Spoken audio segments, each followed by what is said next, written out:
warahmatullahi wabarakatuh. Jadi yang pertama-tama alhamdulillahirabbil alamin wa bihi nasta'inu ala umuri dunya wassalatu wassalamu ala asyrofil anbiya'i wal mursalin sayyidina wa maulana Muhammadin wa ala alihi washabihi ajmain amma ba'du.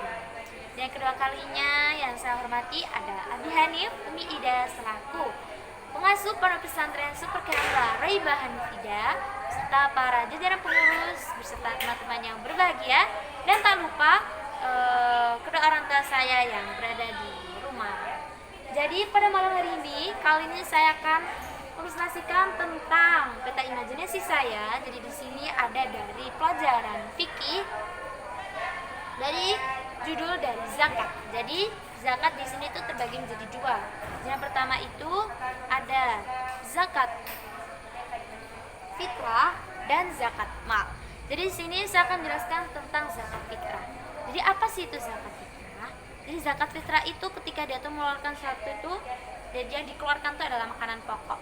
Jadi makanan pokok tuh kayak misalnya nasi, ubi, pokoknya tuh yang bisa dimakan sehari-hari.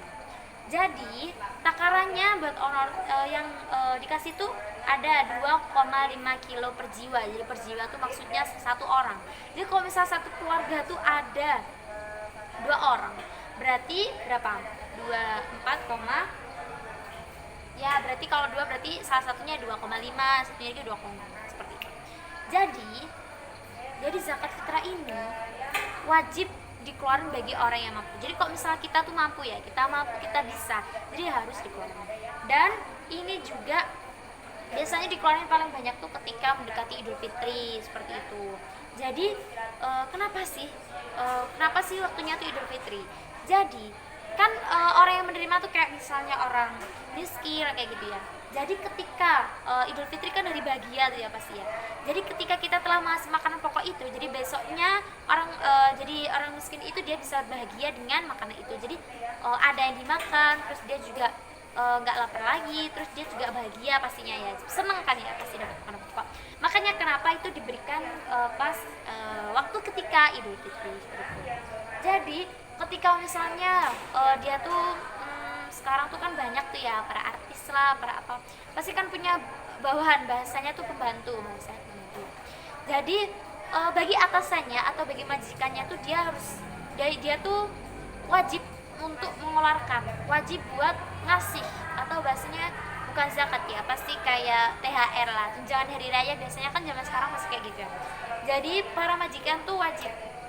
Jadi mungkin kalau misalnya majikannya tuh misalnya dia deket-deket hari raya tuh lagi misalnya kurang beruntung misalnya ya, jadi dia harus mereka merelakan terlebih dahulu harta dia untuk atau makanan pokok dia untuk para pembantunya, seperti itu, entah pembantunya 1, 2, 3 dan seterusnya.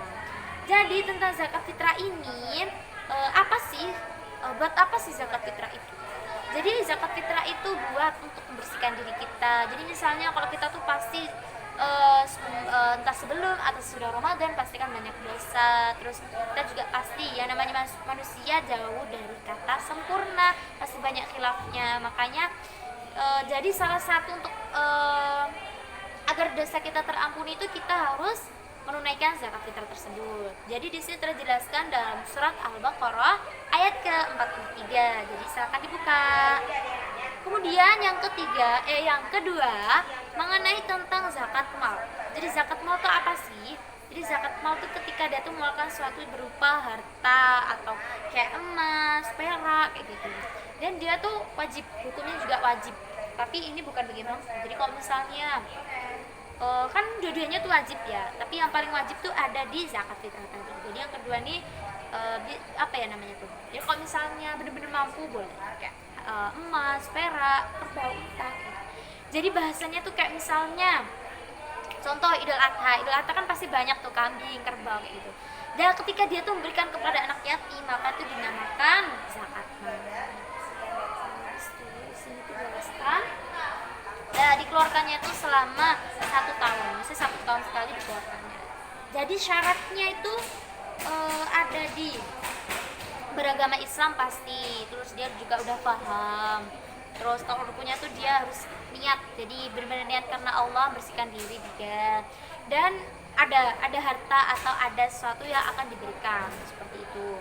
Jadi dari dua ini siapa sih yang apa ya, yang wajib buat nerima, maksudnya tuh yang nerima zakat itu. Jadi di sini ada rikop. Jadi rikop tuh bahasanya kalau zaman dahulu kan namanya budak tuh ya. Kalau sekarang tuh mungkin pembantu seperti itu, kayak budak.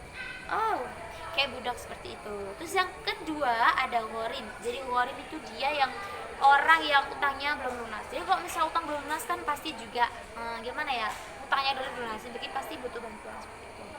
Kemudian Ibnu Sabil. Ibnu Sabil itu orang-orang yang kayak misalnya berada dalam perjalanan kayak seperti itu misalnya. Habis itu ada mu'alaf. Jadi mu'alaf itu kan orang Islam, jadi entah kaya entah miskin, kan belum paham juga ya. Jadi mungkin ketika mu'alaf nih sahabat rumah kita tangguh, kita bisa ngasih, terus kita bisa ngasih tahu ini kayak gini seperti itu. Hikmah dari zakat pada pesan pada malam hari ini, semoga kita ketika kita zakat benar-benar diterima sama Allah, benar-benar bisa membersihkan diri kita.